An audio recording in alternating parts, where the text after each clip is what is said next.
Hello and welcome all to this webinar presenting the results of PISA 2015, the OECD Program for International Student Assessment. Andreas Fleischer, Director of the OECD Directorate for Education and Skills, will present some of the key findings of the report and then answer your questions. OECD analysts Alfonso Echevarra and Carlos Gonzalez are also on hand to answer your questions. Please feel free to send your questions to Eric Magnuson using the chat function at any time during the presentation. Thank you so much. Andreas? Yes, first of all, my apologies for the delay due to technical difficulties. But I'm glad that we can connect finally. Just about PISA, we tested about 500,000 students who represent 28 million students in 72 countries. They took the 2-hour PISA test, and one thing that is important is that they're not just looking whether they can reproduce subject matter content. But the idea of PISA is really to look at whether students can creatively use and apply their knowledge of novel situations. We had a lot of assessment material packed into those 2 hours to ensure that we cover really a lot of aspects in depth. And then we collect data on students, schools, their well-being, their motivation. But we also look at data from parents, from principals, from teachers and school leaders in order to get a rich context in which students learn, teachers teach, and schools operate. This is a map of the countries that took part in the test. In gray, the OECD countries, and blue, the partner countries that joined the assessment. At the focus of the 2015 assessment was science, which we define as the ability of students to engage with science-related issues. So it's not just about cognitive aspects, it's also about motivational, attitudinal dimensions. We look at whether students can explain the world in scientific terms, whether they can design scientific inquiry, and also whether they can meaningfully use and interpret data and evidence in scientific terms. Let's have a look at some of the results. We did our last test in 2006, and it's hard for us to remember the world in 2006, but one of the things that's striking is that we didn't have the iPhone, we didn't have Android. We didn't have many of the tools that take for granted today. But despite the fact that the world become much more science intensive, actually performance has remained pretty flat between 2006 and 2009, and as the world advanced, 3D printing came into place, virtual reality or robotics changing our lives, drones flying around, cars becoming electric, crowdfunding existing. Still, across the industrialized world, very little change in outcomes. Even today, think about how big data, how cloud computing, how bioengineering, all of the technical and scientific developments are changing our lives, and yet we've seen very little impact on learning outcomes. But the interesting part is that there are important success stories. When you look at Portugal, moving from poor to adequate, or you look at Singapore, moving from good to great. I think they're very, very interesting cases and examples of countries that have moved the needle and continue to advance their education system. So I want to look at some of the success stories in more detail. First of all, I'm showing you the performance of countries on the science test. You can see Singapore leading, but also Japan, many other East Asian countries doing well, but also countries in Europe. Look at Estonia, look at Finland, or Canada in North America. So there are education systems, very, very strong performance. But of course, there's also a big gap between the best performing education systems and countries that are still struggling. But I want to introduce a second dimension now, that is equity, which we define as the strength of the relationship between the family background from which students come and the success of students in school. Everybody wants to be here, but performance is strong and learning opportunities are equitably distributed. Nobody likes to be there where performance is low and there are large social disparities. Some countries do well on average, but at the price of large disparities, and some countries has focused on equity and lost sort of quality. Well, this is how countries play out in this time. And the first thing is you can see some countries combining excellence with equity in all quarters of the world. But, you know, some people always say this is all about culture and context, and there's very little schools can actually do about this, or education can do about it. But if that would be so, you would see the same picture year after year and decade after decade. But actually, if you look at what happened over the last decade, there are some really interesting and encouraging developments. Look, for example, how Colombia was able to lift the performance of the students, or Norway, or Portugal, or Romania. There have been even more countries able to close the achievement gap, which is sort of raising the performance of the most disadvantaged students. Again, look at this chart. You can see here, in the case of Chile, Bulgaria, you can look at Mexico, you can look at Slovenia, you can look at the United States. You know, the United States hasn't been able to raise its overall performance, but it's been very successful in closing the achievement gap. So, there are some very encouraging news coming out of this assessment that several countries have either raised performance or been able to close the achievement gap. One other way to measure this is by looking at performance of students by their deciles of social background. Have a look at this chart. On the left side, the red dot shows you the performance of the internationally 10% most disadvantaged students in the Dominican Republic. And the green triangle shows you the performance of students from the wealthiest background. And you can do that now for each country. And what you see is that students coming from very similar social backgrounds, people in the red square, have all a similar disadvantaged social background. They perform very differently depending on where they go to school. And that shows us that actually education, where you go to school and which country you are, has a huge influence in how successful you are when you come from a disadvantaged to a wealthy background. Just to illustrate this, you take a student from Vietnam or from Estonia or from Hong Kong, Macau. 10% of the most disadvantaged children in these countries at age 15 do better than the 10% of the wealthiest children from many countries on the left side of the chart. So I think it's a powerful illustration from PISA that poverty need not be destined, that some countries actually are very good in leveraging the talent of disadvantaged students. PISA has another way of measuring this. We call that resilience.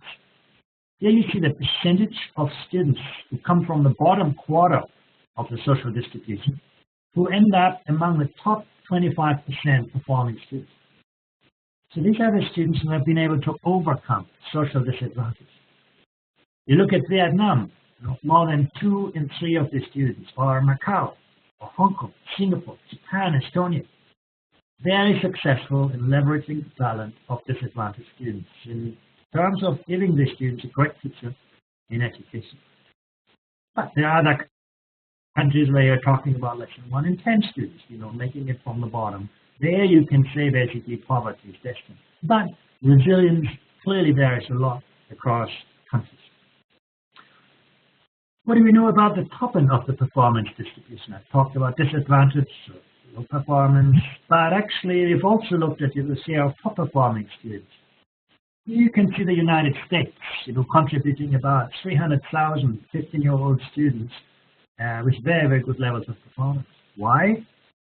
Not because, a large share of students in the US performs at the top. In fact, it's only just about the average. But because the United States is a large country. Here you have 4 provinces from China: Beijing, Shanghai, Jiangsu, and Guangdong. And what you can see is I've made the shading of that part piece darker. Actually, China is much more successful in developing high-level talent in its student population. And these 4 provinces are also a large region, so that's why they contribute a lot to the global talent pool. Japan, a big country, but also very successful in developing excellence, even more successful than the 4 provinces in China. Germany, moderately successful, big country, and that's about half of the global talent pool. And the rest is made up by smaller contributions, either because countries are smaller or because they don't have many students performing at the top. So that gives you an impression of the global talent pool, perhaps also an impression of the future of science and technology in those countries. Let's move on and talk about gender. One of the most interesting findings from PISA is that, on average, boys and girls tend to be quite similarly on the science test. But when you look a little bit deeper, you see actually some profound differences. Here you can see overall in science, boys have a very slight advantage, but it is almost not visible. But when it comes to the capacity of students to explain phenomena scientifically, boys do better. When it comes to evaluating and designing scientific inquiry, girls do better. In the different content areas, boys have a stronger in physics, biology, chemistry, sort of those kinds of knowledge. But when it comes to procedural and epistemic knowledge, capacity of students to think like a scientist, you can see actually girls doing quite well on that. Physics, again, something that boys tend to do better. Now that's for boys and girls overall. But when you look at the top end of the distribution, you can see that boys dominate almost anywhere. That means basically among the highest performing students, boys are doing better on every category. When you look at the bottom, girls are doing better everywhere. So in a way, the distribution of the performance of boys is more stretched. They are more overrepresented at the high end of the distribution as well as on the bottom end of the distribution. That's the first gender difference. But very important are also differences in the values students attach to science and their aspirations to scientific careers. Let's have a look at this. We ask students what they want to do in their lives when they are 30. One of the things we ask them, tell us what kind of occupation you aspire to. Many students didn't have any idea. You can see that percentage marked out. But those who did, there was actually in some countries a very large share of students performing, telling us that they want to become scientists or move into science-related professions. But when you look at these countries more carefully, you can actually see that some of the top performing countries, look at the right hand of the chart, Germany, China, Finland, Japan, Korea. Students do really well on the science test at PISA, but they don't want to become scientists. The bars are very short. If you look at the left side, the United States, you have almost 40% of American 15-year-olds who want to become scientists. The problem for them is that they don't have the science knowledge and skills to live up to their dreams. So what these data tell us is that, performance is one thing, but there seems to be a gap between what students know and can do in science and how they relate that to their own future, at least professional future. You can see also big gender differences. When you look at the share of girls who want to go into science and engineering, it's very low. Health professionals, that's what girls often want to do. When you look among boys, it's the other way around. So there are big gender patterns in the kind of career path that boys and girls at age 15 see for themselves. There are also different levels of enjoyment of learning science. Now you can see generally boys enjoying science learning more than girls on almost any category for which we collected comparative data. So now why this is important? This chart gives you the answer. On the horizontal axis, you see the performance of students in science. The more you are on the right side, the better you do. On the vertical axis, you see the percentage of students expecting a career in science. Now, if you don't like science, you don't enjoy science, but you do better on the test, you are a little bit more likely to aspire to a scientific career. But if you enjoy science a little more or very much, you can actually see how that amplifies the relationship between student performance and expecting to work in a career. This is an illustration why schools should not just succeed in giving people robust knowledge and skills, but it's also important to make these school subjects real to them, to make them enjoyable, to develop a passion for science. And where education systems succeed with this, they're more likely to get more people actually choosing this as their future. So we need to look at model outcomes, at performance in science, obviously, and the belief of students in the method of scientific inquiry to solve social problems, and also at the way in which they relate that to their own future. There's a group of countries that seems to square that circle. Singapore, first of all, students do really well on the science test. They also believe in the method of science in society, and they want to become scientists.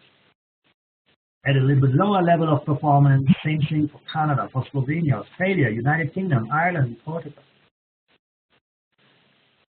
Chinese Taipei, Hong Kong, New Zealand, Denmark.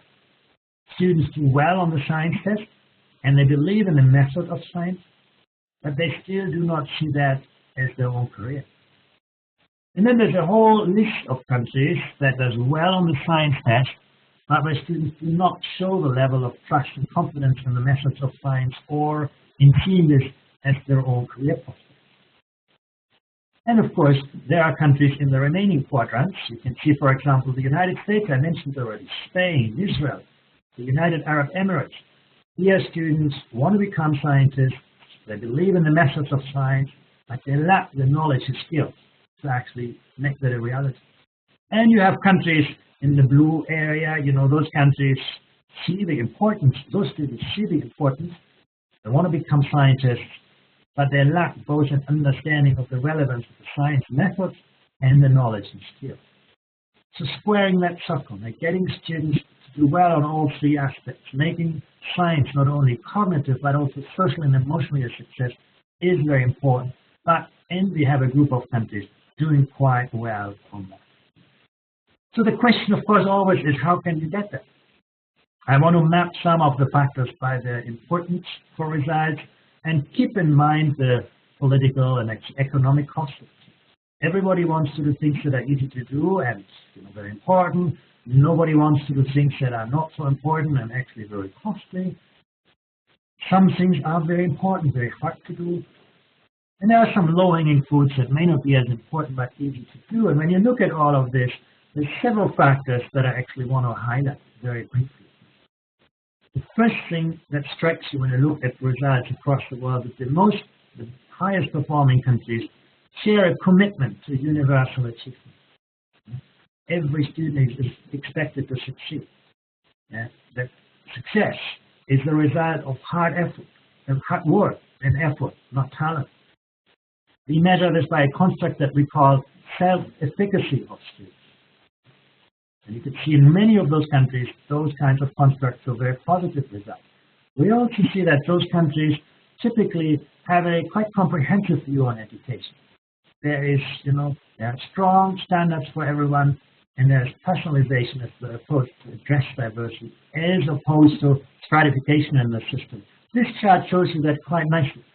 On the vertical axis, I show you socioeconomic inclusion across the school system. And on the horizontal axis, academic inclusion, to what extent diversity in student outcomes is between or within school. And you see basically those things tend to go together. That is where schools and school systems are academically inclusive, they also tend to be socioeconomically inclusive.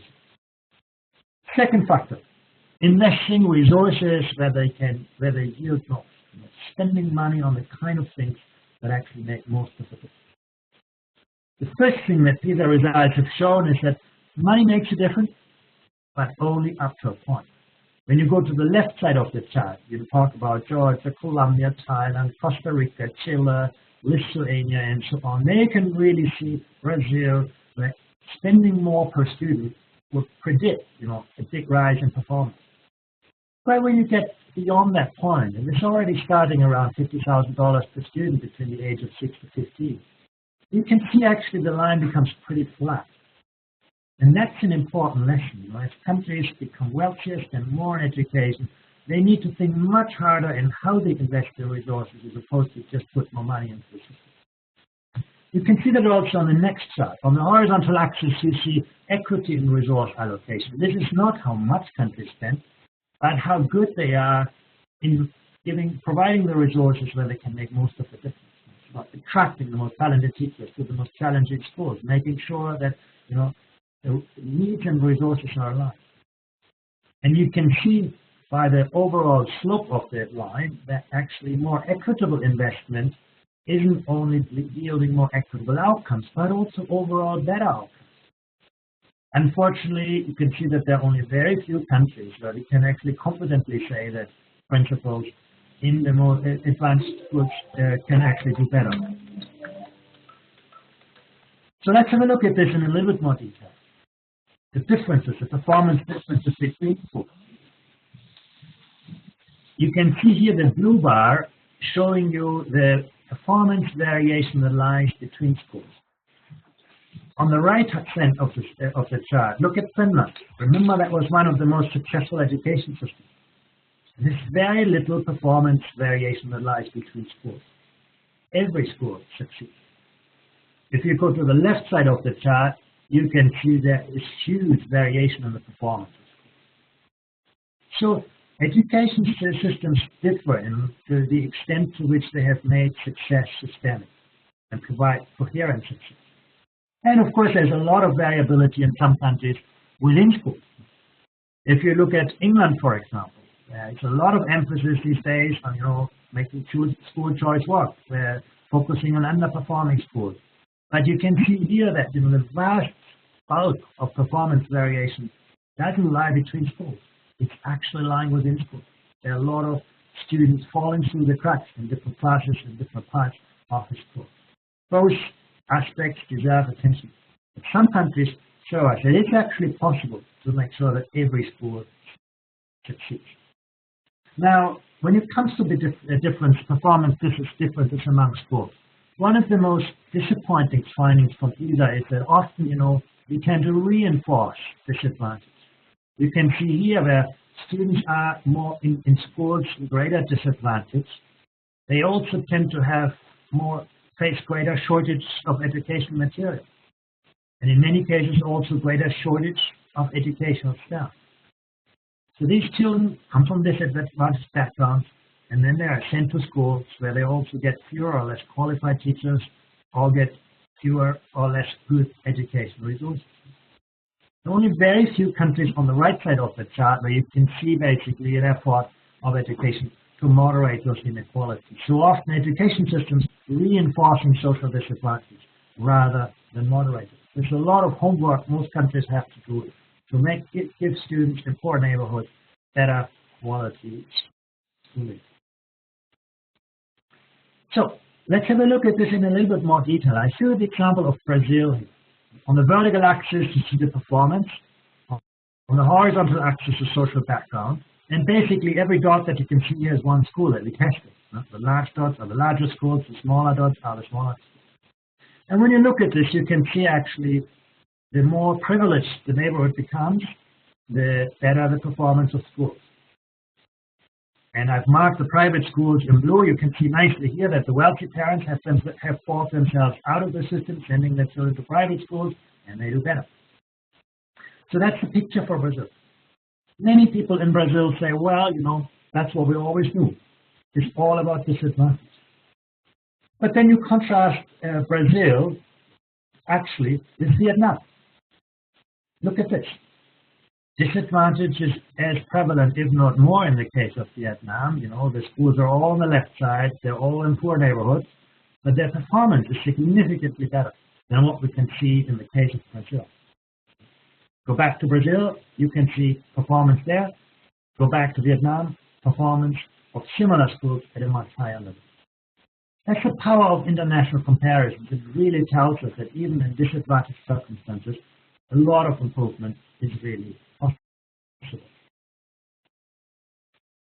We have looked very carefully at the success of education systems in integrating immigrants, and you can see that here on this chart. The blue bar marks the performance of students without an immigrant background, and the green dot marks students in the first generation who were born outside their country of schooling, and you can see how their performance varies. In some countries, on the right side of the chart, you can see those immigrant students often do really, really well, and often better than native students in many other countries. But you can also see in other countries there's a huge performance gap between students without and with an immigrant background. Now, the first thought that people have when they look at this chart is, well, to what extent has this to do with where the students came from? And the interesting thing is that we've actually studied this.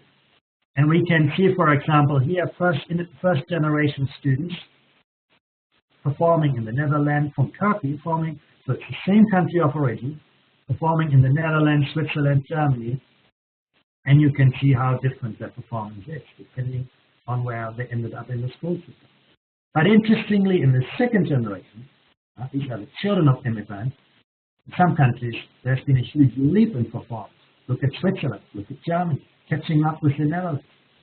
So the host country clearly makes a difference. In fact, our analysis suggests that the country where you come from makes less of a difference in the country where you go to. If you look at students from the Arab-speaking countries, same thing. Depending on where they go to school, even after controlling for social background, they end up with very different performance. Capacity at the point of delivery. For the first time, the PISA assessment included a component on teaching that told us something about how successful our countries are in attracting, developing, and retaining high-quality teachers, and also in develop the kind of instructional leadership and human resource management that is important for success in education. Here you see the relationship between student-teacher ratios and class size. And you might be surprised how much variation there is. Look at some of the Asian countries, Japan, Singapore, China. They have actually quite favorable student-teacher ratios. Lots of teachers in the school, but still they have very large classes. What happens? Well, the answer is teachers in those countries, teaching in the classroom is only part of their responsibilities. They would also spend a lot of time working with parents, individually with students. They would also spend a lot of time in their profession. In Singapore, you'd spend 100 hours every year to develop yourself and your colleagues. Very different image of teaching. Very different image of teaching professionals. So I think this is important that the teaching profession is actually defined in very, very different ways across countries. Countries make different choices in the way they use their teachers. Some countries, United States, England, be examples where most of what you do in a teaching, as a teacher is standing in the classroom. In many other countries, a much broader range of teaching responsibilities. Let's have a look at teachers in a little bit more detail. Disciplinary climate everywhere has an important impact on learning outcomes. So where teachers are very good in keeping sort of a strong disciplinary climate in the classroom, you see outcomes being better. Teacher support student-teacher relationships, also that a very important variable sort of influencing learning outcomes. And here's something interesting. We looked at this by type of education system, and we found that in education systems where students are selected or tracked later in their lives, countries tend to do better, and their teacher support tends to be more pronounced. Conversely, in countries where students, like in Germany, Austria, Czech Republic, Slovak Republic, Hungary, where students are divided up very early in their careers into different groups, teacher support tends to be less pronounced. We've asked ourselves, where this pattern comes from, and one explanation is that their education systems are more comprehensive in their orientation. Teachers have to engage more constructively with a wider range of student ability needs and therefore relate to students much more closely. Whereas in education systems that are highly tracked, stratified, it's much easier for teachers to devolve responsibility to students, to say, I do the right lesson, but I've got the wrong students that are better educated in another track of the education system. So very, very interesting pattern here. Teacher collaboration, a high degree of professional autonomy in a collaborative culture seems to be, at least in some countries, a very important ingredient for success in the education system. Last but not least, it's about the instructional systems. High-performing education systems seem to have clear, ambitious goals that are shared across the system and that are also aligned with often high-stakes gateways and instructional systems. A couple of points on this. I already said it's not about the volume of money. It's also not just about the quantity of time.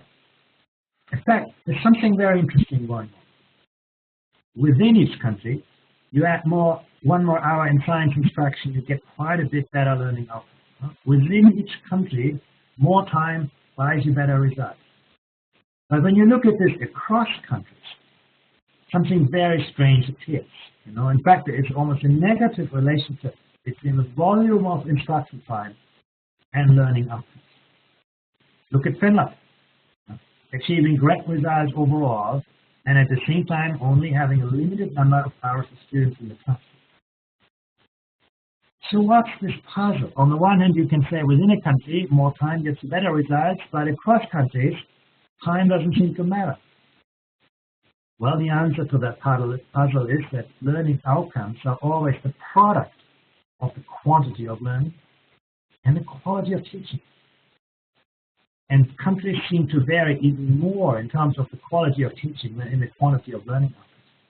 We've tried to capture this in one variable here. Here you can see basically learning time at school and learning time out of school for all the countries.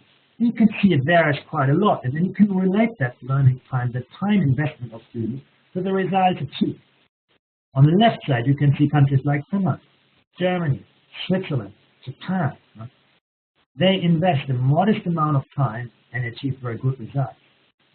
On the right side of the chart, you look at the United Arab Emirates as an example of a country where students put a lot of time in, the results are not so good. So there are differences in the quality of the instructional system. Very important point that yes, more time is important, but how we use that time, how we create meaningful, engaging instructional environments, is very important. One of the things that we found, for example, when we looked at the quality of teaching, is often a well-structured, clearly designed classroom lessons where teachers explain things clearly, engage students, adapt the learning to the students. Those kinds of environments did a lot better than some of the other types of teaching and learning styles. So very interesting data. We need to take a harder look at productivity, not just at the amount of learning time. And that brings me to one of the last points about balancing the curriculum. Here you have results from Chinese Taipei. Now you can see, for example, students in Chinese Taipei are particularly good on content knowledge, physics, chemistry, biology, and so on. They are a little less good when it comes to thinking like a scientist and method knowledge, structural knowledge. Some people say, well, that's what we expected in East Asia. East Asian countries tend to sort of put more emphasis on content, less sort of on the kind of epistemic features. But that's actually a very superficial way of looking at this. When you compare that with Singapore, for example, you can see actually Singapore does not do on all of those dimensions better than any other education system, but students are particularly good on procedural and epistemic knowledge. Now, they can think particularly well about like a scientist. Some people in Europe say, well, still, we may not do well overall, but we are very, very good on, those kinds of thinking skills. But actually, it's not so true. You take the examples of Austria, for example. They are doing okay on the content knowledge, but actually particularly poorly on procedural and epistemic knowledge. And there's similar patterns in many European countries where sort of education has not yet advanced from teaching students something to also giving them the thinking skills to make good use out of those things. Last point, incentive structures and accountability. We have looked at governance in the education systems. We see that actually there has been a considerable focus on school autonomy. About 70% of students in the OECD area attend schools. Their principals have a lot of responsibility for hiring teachers, and in half of the cases also of how the budget is being used. You can see that summarized in an index of school autonomy, and there's often a difference between advantaged and disadvantaged schools. The more privileged schools, private schools, being granted greater discretion on how they use their resources. And PISA does show an important relationship between school autonomy and learning outcomes. You see that here, where you see the relationship, whatever the school principal does seems to be positively related to outcomes, same for teachers. As you move to higher levels of governance, of course, it's a zero-sum game. The more relatively less autonomy there is on principals and teachers, the relatively less performant is the education system as a whole. So enabling teachers, giving them the responsibility, and principals giving them the responsibility, but also the tools to use that responsibility well, seems to be very important for learning outcomes. And I want to stress here that school autonomy, professional autonomy, is not just about public and private schools. You can actually see a surprisingly little difference in the performance between public and private schools. In fact, in the majority of countries, at least once you control for social background, public schools tend to do better than private schools. So this is not the story. In some of the countries that we have tested here, public schools have actually even greater discretion, more autonomy than private schools in other countries. Very, very important. So, very last point is on student assessments and teacher appraisals. Most countries, in fact, are making quite intensive use of standardized tests and other types of evaluation instruments. This year's PISA test for the first time provides quite detailed data on this. So those kinds of systems of monitoring are quite an important instrument of public policy in this case. I want to leave it here to leave you some room for questions. Thank you very much. Thank you very much, Andreas. Yes, we do have many questions that have come in recently and also over the past few days via our Twitter account. And one of the questions that has been asked during your presentation and earlier in the past few days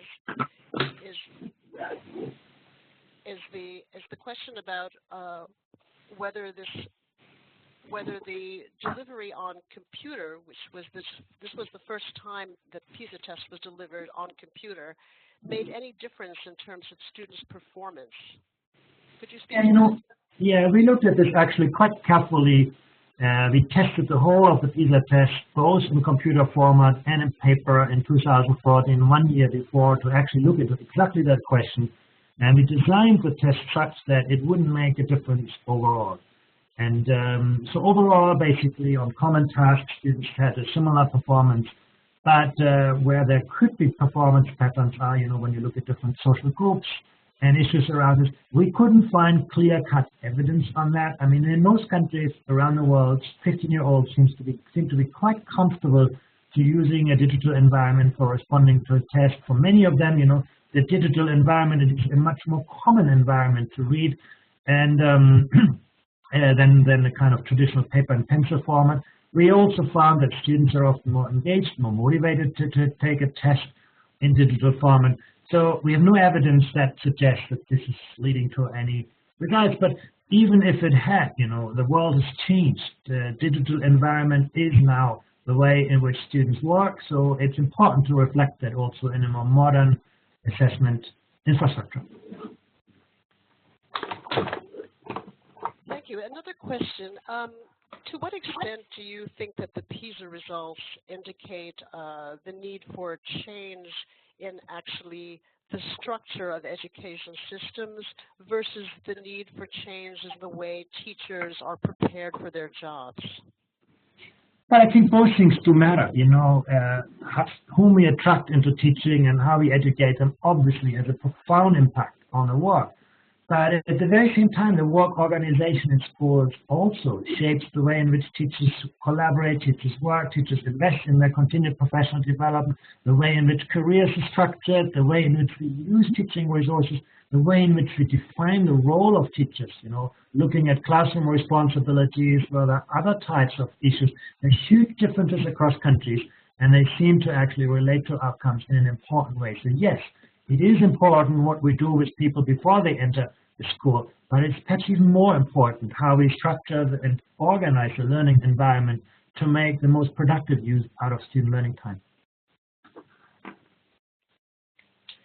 To what extent have developing countries who participate in PISA made progress in general? And do you have any specific recommendations for these countries in particular?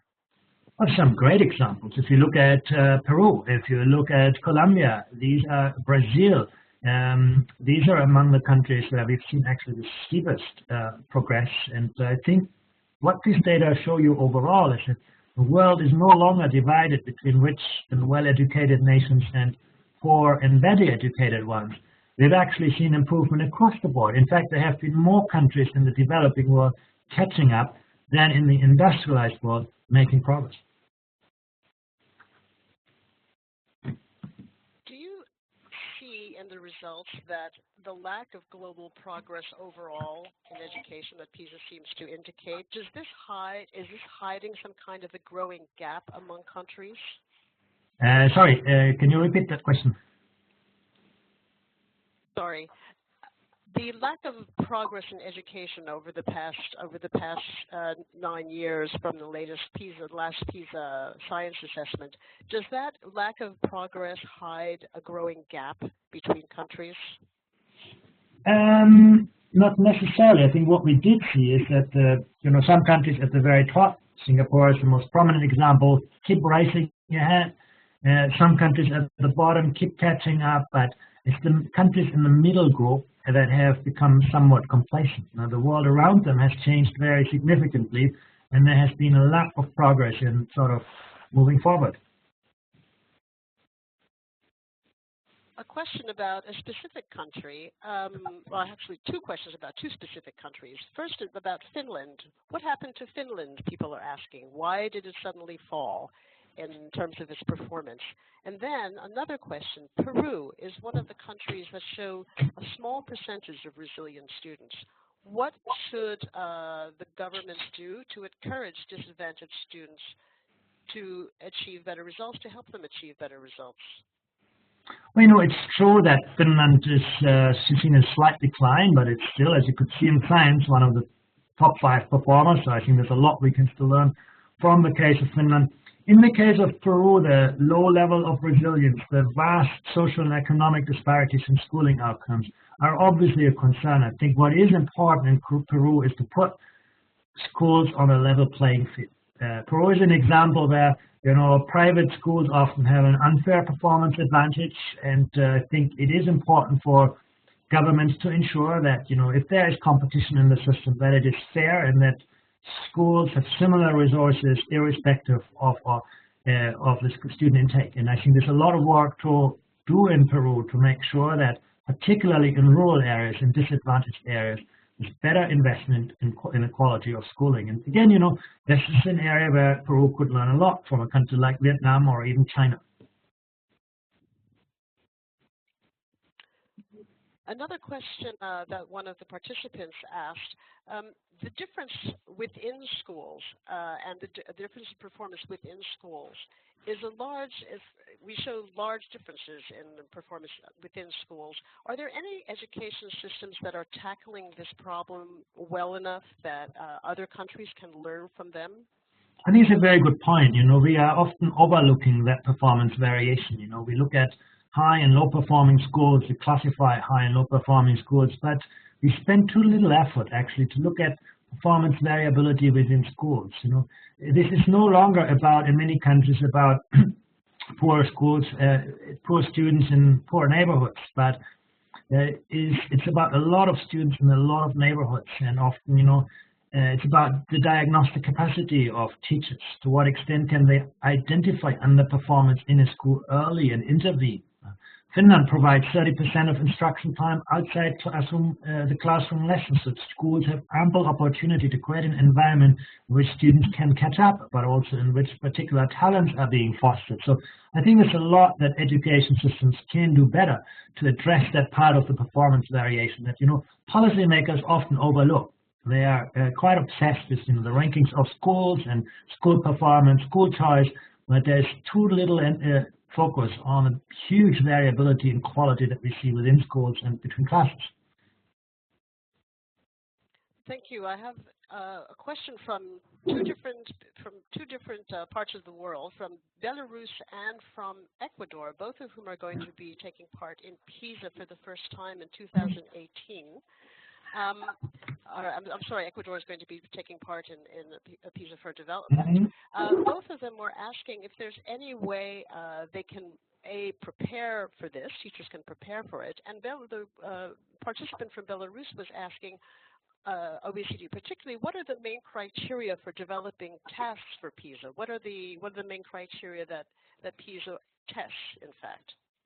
Yeah, and unfortunately this will be the last question I'll be able to answer. The first thing is that, the best way to prepare well for the PISA test is to invest in the quality of teaching in general.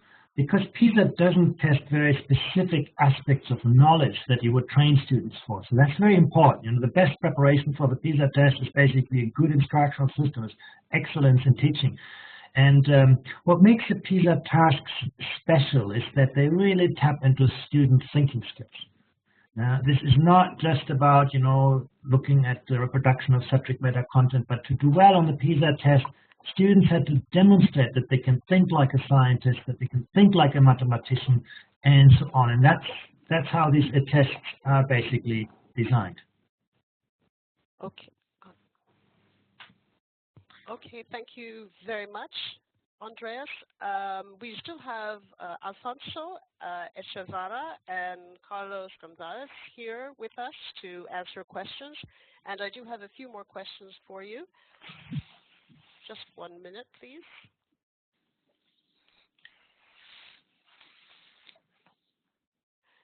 Okay, either of you, would it be possible to talk a little bit about who actually takes the PISA test, how students are selected to take the test, and whether or not the findings from PISA are truly representative of the country's performance? Yes, on the first point, the PISA samples are selected it's in coordination with national partners, but basically the important point here is that these are representative samples of the national population of 15-year-olds. They must be either in grade 7 or above by that age. And there is a process of selection that makes sure that the schools where the PISA test is administered are representative in terms of socioeconomic intake, previous performance, etc., location. So basically the sample is representative. There is a point, however, sometimes the PISA samples do not cover the whole population of 15-year-olds in the country.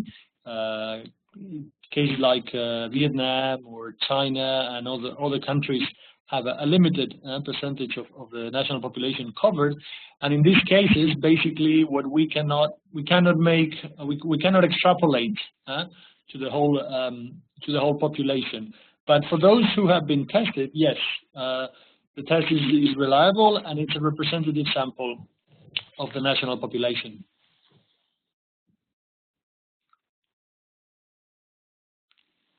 Hello? Thank you. Yes, thank you. And we have another question too, actually a couple of questions. How do countries who are not members of the OECD get to join PISA?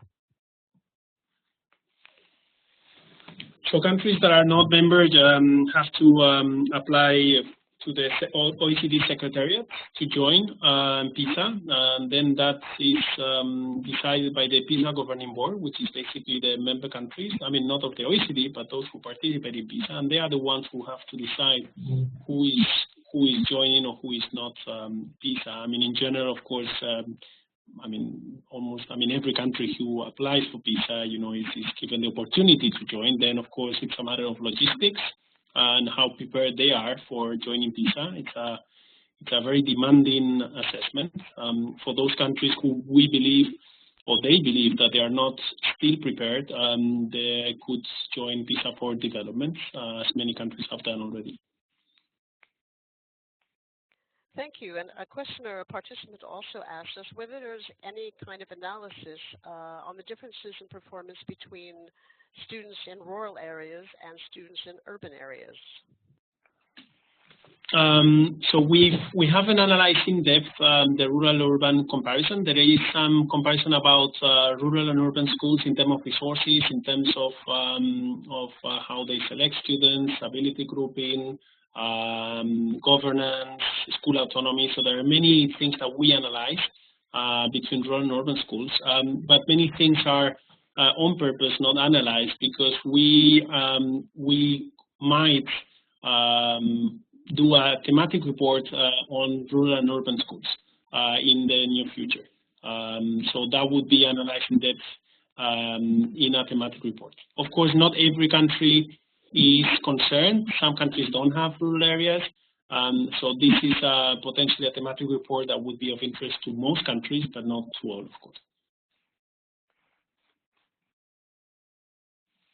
Thank you. And there's another question again about future PISA findings. When will the collaborative problem-solving results be known? So the collaborative problem solving is part of the innovative domain in 2015. We will work on collaborative problem solving during the year. The report will be released after the summer, but before 2018. And once the report is released, we will also release the data sets for anyone to analyze and do their own analysis. Okay, thank you. We also have a question from via our Twitter account from someone in France saying that the latest PISA findings show that France is performing really quite at the OECD average in science, and this questioner wonders, what can we do? Well, it is true that France in 2015, as in previous cycles of PISA, has a performance around the OECD average. But I think what is special about France, I mean, it's not the only country in this situation, but certainly one of the most clear cases of wide disparities within the country. We see that some advantaged schools and advantaged students in France perform at very high levels, comparable to some of the highest performing countries. However, we see also that a sizable number of students and the schools have low levels of performance. So I guess the question is how to, what is going on in these successful schools and among these successful students in France can also be extended to the whole country, right? So I think maybe part of the solution for France are already being implemented. The problem is this is not at the system level. So far, it's only a minority of those high performing in France. I think that would be the first thing to consider. I would say from a perspective here in France. Back to you, Marilyn. Okay, thank you, Carlos. A question just came in. What explains the fall in China's results when Shanghai participated only as a municipality, which was in 2012 and 2009, I believe? It was number one in all the categories. Now, when Beijing and 2 other provinces are added, China's global performance level has fallen. Is this a statistically significant drop, and what explains the drop? Well, in this case, I don't think we can talk of a drop or an increase, simply because it's not comparable. The performance of Shanghai as a separate entity in the past and what we have this year, which is the group participation of 4 provinces. So we cannot say that it has gone down or up simply because we're not comparing the same entities. In the future, if China chooses to continue with the current form of participation, we might be able to speak of a trend. But so far, this is not the case, and we cannot disaggregate the data from Shanghai for 2015. So we cannot talk of a trend, I'm afraid. Back to you, Marilyn. Thank you. Another question, which this is about Brazil, but it actually could be about quite a few other countries as well. How can education progress in Brazil be achieved, considering Brazil's current political and financial crisis? Well, this is a difficult question. Certainly something we have to say is that up to 2015, Brazil is one of the countries which has achieved the largest improvements. And I say that because even if not always the improvement in scores is not always visible from every 3 years, it must be remembered that Brazil is one of the countries that has been increasing participation in the PISA sample. So more and more students who were previously either excluded, omitted from the PISA samples have been joining, and despite that increase in participation, again, Brazil has had, on average, a positive trend. With regards to the current context, well, this is a difficult question. Of course, the conditions could be better in terms of there's a more political coordinated action. But I think that sometimes progress can be achieved also at a local level. So it shouldn't be taken as an excuse for implementing solutions more locally, even if, again, at a federal level at this point, well, the situation is a bit unclear. Okay, thank you very much, Carlos and Alfonso. I think that's all the time we have for questions right now. I would like to thank very much everyone who participated for your interest in PISA. And we invite you to visit the PISA website, www.oecd.org/PISA. At this website, you'll find the 2 full volumes of the PISA report, which were both published today, a special edition of PISA in Focus, which is devoted to the 2 PISA 2015 results. You'll also find country-specific reports, data visualizations, and several videos about PISA, both in general and about the 2015 results in particular. Also, I would encourage you to visit www.gpseducation.oecd.org, which has a very broad set of data from the PISA 2015 results.